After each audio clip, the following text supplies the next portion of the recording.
Hello শুনুন, আমি Tapas sir. আজকে এই ভিডিওতে তোমাদের যে এবিটিএ টেস্ট পেপারটি আছে উচ্চ মাধ্যমিকের থার্ড সেমিস্টারে, তার রাষ্ট্রবিজ্ঞানের তোমাদের যে পেজ নম্বর ACJ1 অর্থাৎ ফার্স্ট যে সেটটি আছে, তো তার সমাধান নিয়ে আলোচনা করব। যেহেতু তোমাদের আমি চ্যাপ্টার ওয়াইজ তোমাদের সাজেশন আমার দিচ্ছিলাম পার্ট 1 পার্ট 2 করে, যেহেতু কভার করতে পারেনি, তাই তোমাদের আমি টেস্ট পেপার এই রাষ্ট্রবিজ্ঞান তোমাদের এই দেরি হয়ে গেছে দিতে আমার।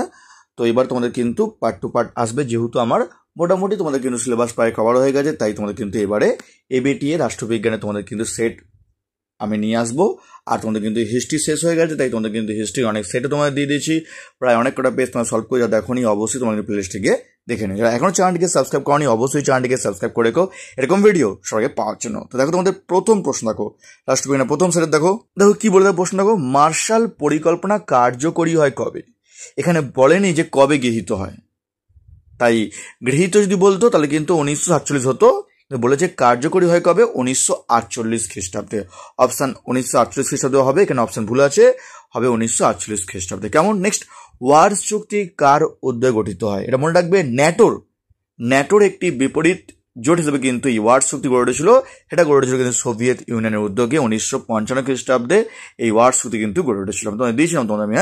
নেক্সট দেখো, the cold war study in foreign policy গ্রন্থের রচয়িতাকে, এটা আমরা দিয়েছি ওয়াল্টার লিপম্যান। নেক্সট, ভারতের জোট নিরপেক্ষ নীতি হলো কি?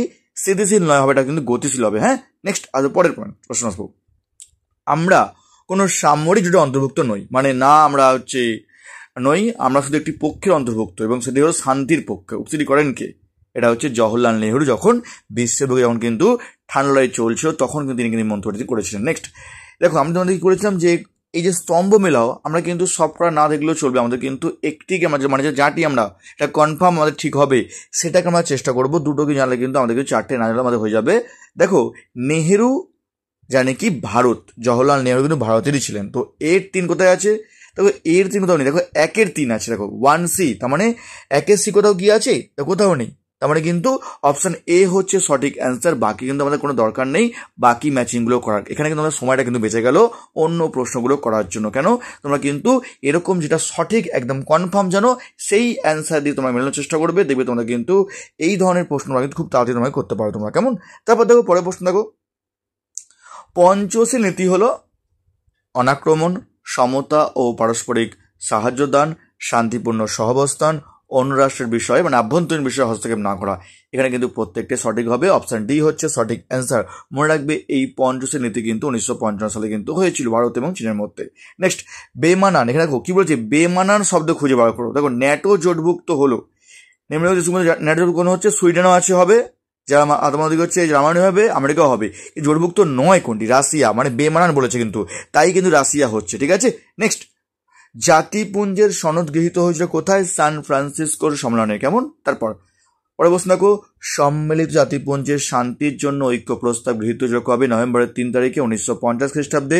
তোমাদের আমি তোমাদের দিয়েছিলাম চ্যাপ্টার ওয়াইজ তোমাদের সাজেশন দিচ্ছিলাম, এটা পার্ট 1-এ তোমাদের বলেছিলাম বিশাল ইম্পর্টেন্ট প্রশ্ন, তোমাদের কিন্তু স্টার মার্ক প্রশ্ন তোমাদের দেখো তোমার দিয়েছে। নিরাপত্তা পরিষদে কিন্তু মোট সদস্য সংখ্যা কত? মনে রাখবে না, 15টা হবে, স্থায়ী 5 জন, অস্থায়ী 10 জন, টোটাল 15 জন। ঠিক আছে। সম্মিলিত জাতিপুঞ্জের প্রথম মহাসচিব কে ছিলেন? এটা তোমার দিয়েছি, ট্রিগভিলি। কেমন? তারপর প্রতি 3 বছর অন্তর আন্তর্জাতিক বিচারালয়ে ড্যাশ বিচারপতি অবসর গ্রহণ করেন 1/3। কেমন? তারপর দেখো প্রশ্ন, দেখো ইউনিসেফ, ইউনেস্কো, হু এই সংস্থাগুলো নিম্নে কার সাথে সম্পর্কিত? উত্তর হবে কি? রাষ্ট্রসংঘ। কেমন? তারপর এক্সটা কি? এক্স গঠনের মুখ্য উদ্দেশ্য হলো আন্তর্জাতিক অর্থ লেনদেনের হারটাকে স্থিতিশীল সমতা বজায় রাখা এবং বিশ্ব বাণিজ্যকে সম্প্রসারণে সহায়তা করা। এক্স এর সদর দপ্তর হচ্ছে ওয়াশিংটন, এটা হচ্ছে ইন্টারন্যাশনাল মনিটারি ফান্ড হবে, এটা কিন্তু IMF। অপশন ডি হচ্ছে সঠিক অ্যান্সার। বিবৃতি দেখো, দেখো সদস্য রাষ্ট্রগুলির কাছ থেকে সামরিক বাহিনী সদস্যদের নিয়ে জাতিপুঞ্জের শান্তিরক্ষা বাহিনী গঠিত হয়, ঠিক কথা। নেক্সট, জাতিপুঞ্জের নিজস্ব কোনো সামরিক বাহিনী নেই, এটাও ঠিক কথা।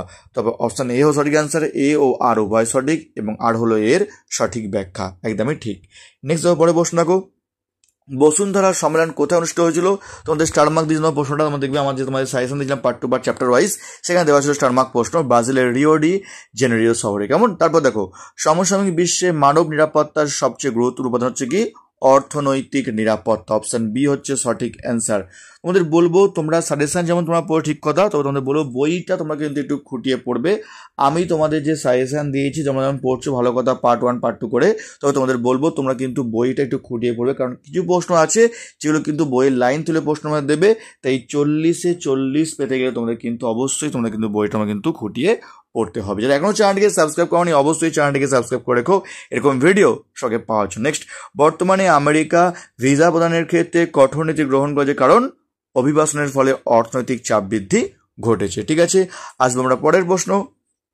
আমি একটি সন্ত্রাসবাদী সংগঠন, দীর্ঘমেয়াদী সমস্যা জর্জরিত ইসরায়েলের অধীনতা থেকে প্যালেস্তাইনদের মুক্ত করতে আমার জন্ম হয়েছে। আমি কি?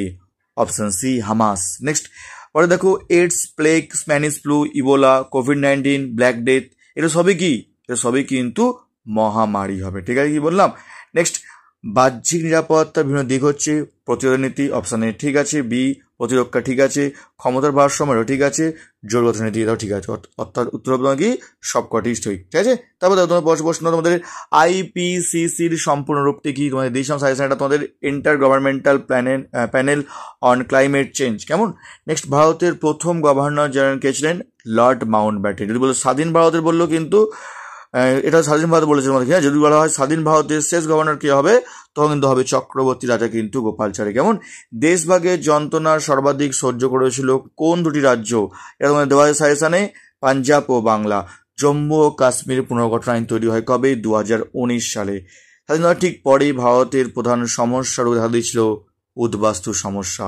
ঠিক আছে, নেক্সট দেখো পরের প্রশ্ন দেখো তোমাদের বেমানান খুঁজে বার করো। দেখো বেমান মানে ভাষাভিত্তিক রাজ্য পুনর্গঠনের চরিত্র কি আছে? ধর commission, JVP committee, Fazal Ali commission, কিন্তু সীমান্ত কমিশনটা কিন্তু হবে না। তার মানে বেমানান কোনটা? সীমান্ত কমিশন। তারপর দেখো বিরোধী দল যেখানে নেই গণতন্ত্র সেখানে নেই। উক্তিকার আইভার জেনিংস, এটা তোমার সাজেশন দিয়েছি আমি। ভারতীয় জাতীয় কংগ্রেস প্রতিষ্ঠিত কবে? 1885 খ্রিস্টাব্দে। এটাও তোমাদের কিন্তু করানো আছে। নেক্সট দেখো পরের প্রশ্ন দেখো নিম্নলিখিত দেশগুলিতে কিরূপ দলীয় ব্যবস্থা দেখা যায়? আমেরিকা, জার্মানি, অস্ট্রেলিয়া, ব্রিটেনে দ্বিদলীয়। ঠিক আছে, বিবৃতি দেখো এই দেখো ভারতে বহুদলীয় ব্যবস্থা রয়েছে। ঠিক আছে, বহুদলীয় ব্যবস্থা প্রায় খুব অগ্রসর হচ্ছে আর রাজনৈতিক অস্থিরতার দিকে নিয়ে যায়। এটাও কিন্তু ঠিক হবে, কিন্তু আর এর সঠিক ব্যাখ্যা না। অপশান এ হচ্ছে সঠিক অ্যান্সার। কেমন? তারপর ভারতে একটি প্রধান ও পুরনো রাজনৈতিক দল 1925 খ্রিস্টাব্দে 26শে ডিসেম্বর তারিখটিকে এই দলের প্রতিষ্ঠা হিসেবে ঘোষণা করা হয়েছে। 1964 সালের এই দলটি ভেঙে যায়। মার্ক্সীয় আদর্শ এই দলের প্রধান ভিত্তি। উল্লেখিত এই দলটির কোনটি? সিপিআই। কেমন? বি হবে সঠিক অ্যান্সার, সিপিআই। ভারতের নো ফার্স্ট স্ট্রাইকের পরমাণুনীতির প্রধান রূপকার কোন প্রধানমন্ত্রী? এটা তোমায় করিয়েছি স্টারমার্ক প্রশ্ন, অটল বিহারী বাজপেয়ী। 123 চুক্তি স্বাক্ষরিত হয় কবে? এটা তোমায় করানো 2007 সালে, স্টারমার্ক প্রশ্ন কিন্তু তোমাদের, হ্যাঁ। নেক্সট দেখো ভারত কর্তৃক সম্পাদিত প্রথম পরমাণু বিস্ফোরণ নাম হলো কি? স্মাইলিং বুদ্ধ। ঠিক আছে, তারপর দেখো পরে প্রশ্ন করবো চীনের আগ্রাসন প্রতিরোধ করার জন্য প্রশান্ত মহাসাগরীয় অঞ্চলে ভারত কর্তৃক গৃহীত পদক্ষেপ হলো কি? কোয়াড। তারপর রাশিয়ার সঙ্গে ভারতের বৈদেশিক সম্পর্ক শক্তিশালী এবং দৃঢ়, যা ভারতের পররাষ্ট্রনীতির একটি গুরুত্বপূর্ণ দিক। এটাও ঠিক হবে। নেক্সট, ভারত এবং রাশিয়া উভয় একটি বহুমুখী বিশ্ব ব্যবস্থার দৃষ্টিভঙ্গি ভাগ করে নেয়। এটাও কিন্তু ঠিক হবে। তো এ আর উভয় সঠিক, আর হলো এর সঠিক ব্যাখ্যা, একদমই ঠিক। অপশান এ হচ্ছে সঠিক অ্যান্সার। নেক্সট দেখো 2019 সালে আমেরিকার টেক্সাসে ড্যাশ কর্মসূচিটি অনুষ্ঠিত হয়েছিল, হাউডি মোদি। কেমন? লাস্ট দেখো ড্যাশের প্রতিক্রিয়া স্বরূপ ভারত পাকিস্তানের একমাত্র ট্রেন সংযোগ সমঝোতা এক্সপ্রেস এবং সাদাই সারহাদ বাস পরিষেবাটি বন্ধ করার সিদ্ধান্ত গৃহীত হয়। মনে রাখবে 370 নম্বর ধারার বিলোপ অনুযায়ী। যেটা এখনো চ্যানেলটিকে সাবস্ক্রাইব করেনি তোমরা কিন্তু ওই পেজ সলভ করে দিলাম। SE1 অর্থাৎ সেট নম্বর 1 যে তোমাদের পেজটি আছে রাষ্ট্রবিজ্ঞানে সলভ করে দিলাম। হয়তো আমার একটু দেরি হয়েছে তোমাদের কিন্তু এবারে, তো তোমাদের কিন্তু পার্ট টু পার্ট আমি চেষ্টা করবো তোমাদের কিন্তু সপ্তাহে 3 থেকে 4টে তোমাদের সেট রেডি করে দেওয়ার জন্য। আর তোমরা কিন্তু অবশ্যই তোমরা কিন্তু ভালো করে তোমরা রেডি করে রাখো। থার্ড সেমিস্টার তোমাদের 1 মাস বাকি পরীক্ষার, তোমরা কিন্তু ভালো করে পড়ি। এখনো চ্যানেলটিকে সাবস্ক্রাইব করোনি অবশ্যই চ্যানেলটিকে সাবস্ক্রাইব করে রেখো এরকম ভিডিও সবাইকে পাওয়ার জন্য। তার মতো এটুকুই।